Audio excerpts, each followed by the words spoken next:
Hey, I'm back, it's me. I'm going to do 5 more albums from the Apple Music Top 100, and I'm going to tell you if they're good or not, because my opinion it matters. It matters. My opinion is so important. Oh my god. Number 90, AC/DC with Back in Black. Now, this is one of the most iconic rock bands in the world, and probably their most iconic album. And it's the first album on the list so far that I felt is in the wrong place. This should be higher on their list. It would be higher on my version of this list. I will couch that opinion a little by saying I'd prefer if it was Highway to Hell instead of Back in Black, but that's not really how these things work. I prefer Highway to Hell.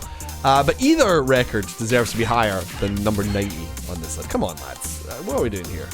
95 out of 100. Number 89, Lady Gaga, Fame Monster. I'm not saying this list can only feature one album from her genre. But the fact that this is on the list and Body Talk squeezed in at 100 is so frustrating. This album is like that Robin album, but everything I disliked about Body Talk is gone.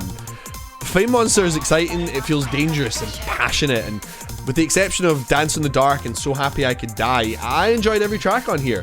Speechless, in particular, was a surprise, I guess you would say. It feels like it's from a completely different album, but I welcomed it as a little reprise in the middle of the thing. I will say the production sounds a little bit dated these days. It's a little too clean. It feels like it lacks a punch and oof. All that being said, 64 out of 100. Good album. Number 88, Nina Simone, I Put a Spell on You. Oh, what a voice, man. On this album, Nina's voice reaches to emotional depths other singers can only dream of. There's sadness and heartache and joy, and there's a raunchiness that I didn't expect in this album that I really enjoyed. It feels like the perfect album to throw on a lazy Sunday afternoon to just melt into the jazz, the soul, the blues, and just get lost in it. I think everyone will be familiar with the big tracks on here. The title track, Feeling Good, classic. But I was really taken with the songs July Tree and Gimme Some, which I'd never heard before. They're both great tunes. I think it's Nina's voice that really lifts these lesser known album tracks, taking what might be forgettable to anyone else and giving it an emotional weight. I will say, I hate on these early stereo era albums when they hard pan the sound of like the strings are in one ear and the drums are in another. It drives me crazy. I hate that. It wouldn't feel fair to take points off it for that. But I did take points off of Lady Gaga's production, so my friend Craig says they should have put Nina Simone Sings the Blues on here instead of this.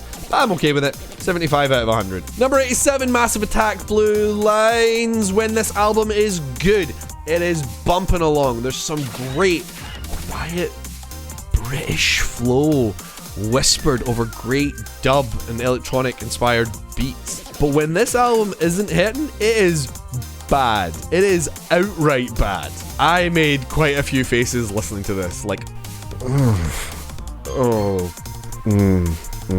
The version that I listened to on Spotify describes itself as a 2012 mix/master. And I have to say, if this is the album tweaked and improved with modern tech, either it used to sound quite bad or they've made a complete arse of it. With the exception of Unfinished Sympathy, which does sound great, everything else just sounds really piss weak. Again, I feel like this is a trend in this video so far. How this is on here but Mezzanine isn't is bizarre. 53 out of 100.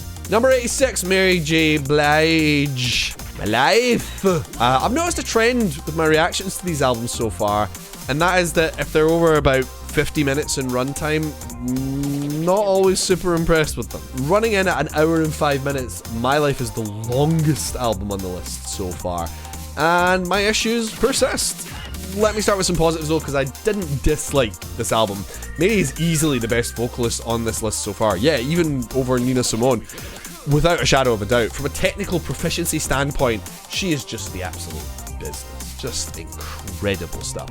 The production on this album, since again this seems to be a bit of a trend today, oh my god, mwah. The opening track has a kick drum that just makes you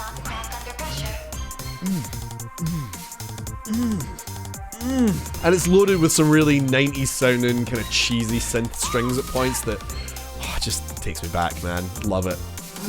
However, the long runtime means there's a lot of really samey ballads on this album. It becomes quite tedious quite quickly. I was overjoyed with the 60s vibe. I'm going down as a change of pace, actually, because it followed I Never Wanna Live Without You, which at 6 minutes and 17 seconds and roughly 8 bars of unique material is an honest-to-God slog. But I still had a good time, for the most part, with the album, and it really can't be overstated that Mary sounds phenomenal. 59 out of 100. Okay, another 5 in the books. I'm cooked.